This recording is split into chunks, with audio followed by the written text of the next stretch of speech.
إن الحمد لله والصلاة والسلام على رسول الله أما بعد فأعوذ بالله من الشيطان الرجيم بسم الله الرحمن الرحيم والذين جاهدوا فينا لنهدينهم سبلنا وإن الله لمع المحسنين ছাত্র ভাইরা রব্বুল আলামিন যুগে যুগে এই দিন প্রতিষ্ঠার জন্য নবী রাসূলদেরকে পাঠিয়েছেন। হযরত আদম আলাইহিস সালাম থেকে আমাদের প্রিয় নবী হযরত মুহাম্মদ সাল্লাল্লাহু আলাইহি সাল্লাম পর্যন্ত লক্ষাধিক নবী রাসূল এসেছেন দুনিয়াতে। প্রত্যেক নবী এই দিনের জন্য কষ্ট করেছেন না করেন নাই? হযরতে নূহ আলাইহিস সালাম দীর্ঘ 950 বছর পর্যন্ত দিনের দাওয়াত দিয়েছেন। তাকে মারতে মারতে রক্তাক্ত করে ফেলা হয়েছে, তিনি জ্ঞান হারিয়ে ফেলেছেন। জিবরিল আলাইহিস সালাম তার মাথার পাশে এসে বসেছেন। তার যখন জ্ঞান ফিরে এসেছে, চোখ খুলে দেখে জিবরিল জিজ্ঞেস করেছেন, ভাই আগামীকালকে আমার কি কাজ? বলছে, আপনি আজকে যে কাজ করেছেন আগামীকালকে আপনার একই কাজ। এইভাবে নবী রাসূলগণ দিনের জন্য মার খেয়েছেন। হযরত জাকারিয়া আলাইহিস সালামকে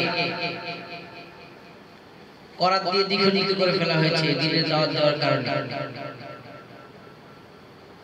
হযরত আইয়ুব আলাইহিস সালাম কত কষ্ট করেছেন এই দিনের দাওয়াত দেওয়ার কারণে। মানুষ তাকে অপবাদ দিয়েছে, সেই অপবাদের জন্য আল্লাহ তাআলা তাকে পরীক্ষা নিয়েছেন। তার পুরো শরীর কিরায় খেয়ে ক্ষতবিক্ষত করে ফেলেছে। হযরত আইয়ুব আলাইহিস সালাম, এইভাবে হযরত ইউসুফ আলাইহিস সালাম যুগে যুগে সব নবী রাসূলগণ দিনের জন্য কষ্ট করেছেন। আল্লাহর কাছে দিন অত্যন্ত প্রিয় জিনিস।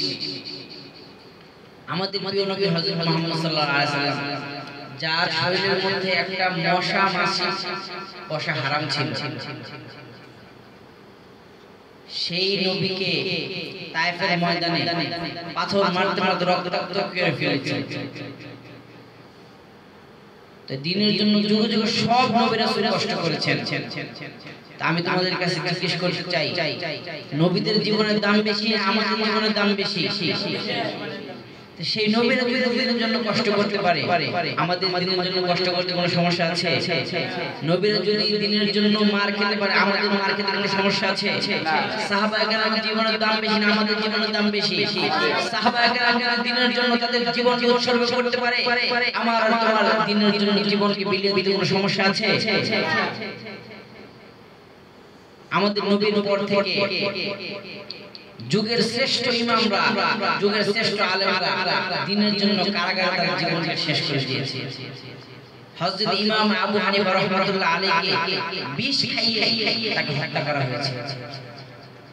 ইমাম আহমদ বিন হাম্বলকে জেলখানায় ঢুকে ঢুকে তাকে জেলখানায় হত্যা করা হয়েছে। ইমাম বুখারীকে শেষ জীবনে তার গ্রাম থেকে মানুষরা বের করে দিয়েছে। তো যুগের শ্রেষ্ঠ ইমামরা, যুগের শ্রেষ্ঠ আলেমরা এই দিনের জন্য মানুষের কাছে লাঞ্ছিত, বঞ্চিত, অপমানিত হয়েছে। তো সেই ধারাবাহিকতা আজও বাকি আছে। সুতরাং দিনের জন্য কারাবরণ করা, দিনের জন্য শরীরের রক্ত ঝরানো, এটা সাহাবায়ে কেরামের সুন্নাত, এটা নবী রাসূলের সুন্নাত, এটা আমাদের আকাবিরদের সুন্নাত, ঠিক কিনা? আমরা দিনের জন্য সব কিছু সহ্য করতে পারি, দিনের সাথে, দিনের ক্ষেত্রে কারো সাথে আমরা আপোষ করতে পারি।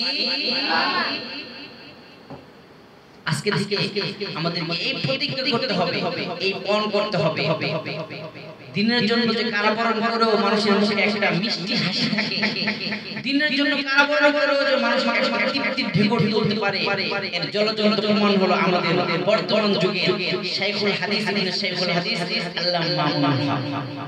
আল্লামা মামুনুল হক দীর্ঘ 3 বছর কারাবরণ করার পরে জালিমের জিন্দাখানা থেকে আজকে তিনি মুক্তি পেয়েছেন। তোমরা কি এই জন্য খুশি না বেজার? আমরা সেই শাইখুল হাদিস ইবনে শাইখুল হাদিস থেকে এটাই শিক্ষা গ্রহণ করব।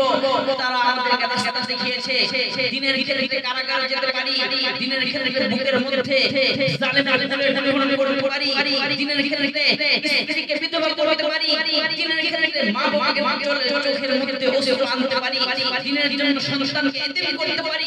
কিন্তু আল্লাহর জমিনে আল্লাহর দ্বীন নষ্ট হয়ে যাবে, আল্লাহর জমিনে আল্লাহর দ্বীন বলন্টিত হয়ে যাবে। আর আমরা বসে বসে ফ্যানের নিচে এসির তলে বসে থাকবো, এটা কোশ্চেন কালো সহ্য করা সম্ভব নয়, ঠিক কি না? আজকে আমাদের ছাত্র ছাত্রীরা যারা আছো, আমাদেরকে এই প্রতিজ্ঞা করতে হবে। আর আল্লাহর একজন বড় দাঈ আমাদের রাহবার শাইখুল হাদিস ইবনে শাইখুল আল্লামা মামুনুল হক আজকে মুক্তি পেয়েছেন। এইজন্য আমরা সকলে খুশি না বেজার? আমরা এইজন্য আনন্দিত হয়ে আগামীকাল প্রত্যেকই 2 রাকাত শুকরিয়া নামাজ আদায় করব ইনশাআল্লাহ। আর এই খুশিতে আনন্দিত হয়ে আজকে তোমাদের হাতে তোমাদের কালকে সকালবেলা আমরা নাস্তা তুলে দিচ্ছি। সিয়াম নাস্তাগুলো নিয়ে আসো, সবার হাতে একটা একটা করে লেকচার বিস্কুট চলে দাও।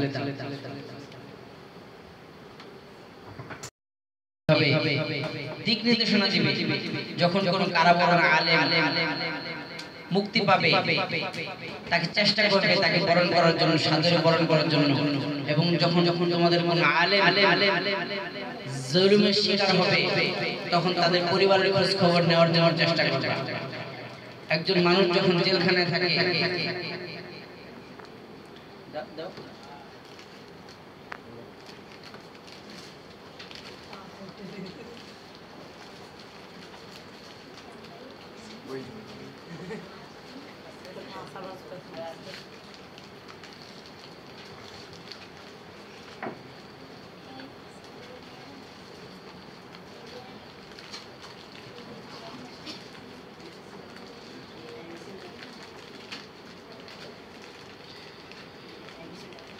যুগে যুগে যারা দ্বীনের জন্য কষ্ট মেহনত করবে, আল্লাহ রাব্বুল আলামিন তাদেরকে কখনো বিফলে যেতে দিবেন না।